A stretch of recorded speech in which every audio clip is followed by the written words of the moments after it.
Eto, papunta na ako sa backyard nila Pia at Darwin.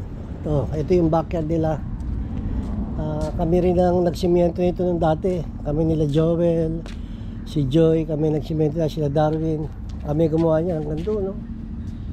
Hanggang doon kami gumawa niyan. Ngayon, ito yung garden ni Joy, mga tanim niya. Yan, ito. Yung dragon fruits na kulay purple to. May bunga na, yan, no? Kaya maganda to. Tapos meron pang isang musbong.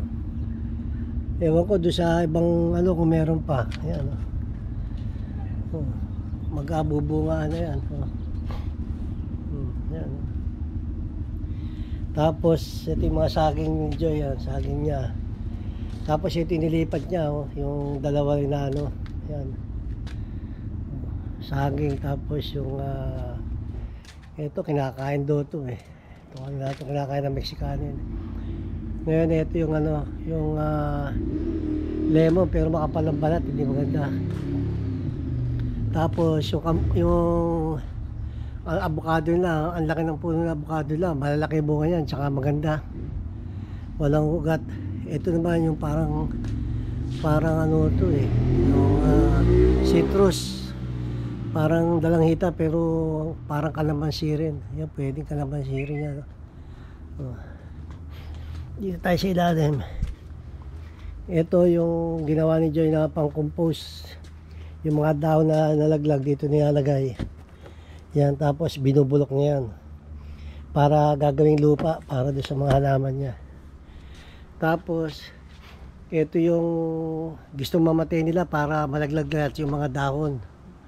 Ang daming dahon yan Tapos sabi ko, huwag mo na yan, bakbakin mo yung balat na gawa ng ganyan, tapos babaksakan yan, mamatay yan. Ngayon sabi ni isang buwan daw yan na epekto. Kaya September 26 nung binakbak ni Joyce yung balat yan. Ngayon sa October 26 to magbabaksakan niya, mag-uumpisa magbabaksakan. Ayan. Ito yung mga halaman niya, yung mga tanim. Ayan. Ito yung sayote. Ayan, may sayote siya. Ito yung binili namin papaya. Ayan. Yan yung binili namin papaya. Tapos ito yung malaki na white dragon fruits. Matamis daw itong white dragon fruits. Ito nabili namin yan sa doon sa Vietnamese, tsaka sama namin to sa puti. Sa online namin nabili yung white na yun. Ito mga sili.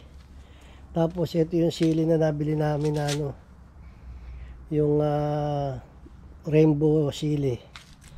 Mahal yan, $16 isang paso, kaya $32 yan. Ito naman yung kalamansi talaga, yung kalamunding. Yan.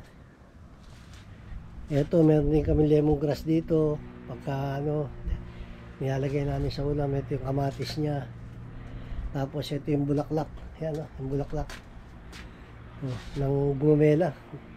Mahal yung gumamela dito Yan, dami. Tapos nag-grafting siya para makapaglipat siya sa paso. Yan. Yan, may saging din siya dito.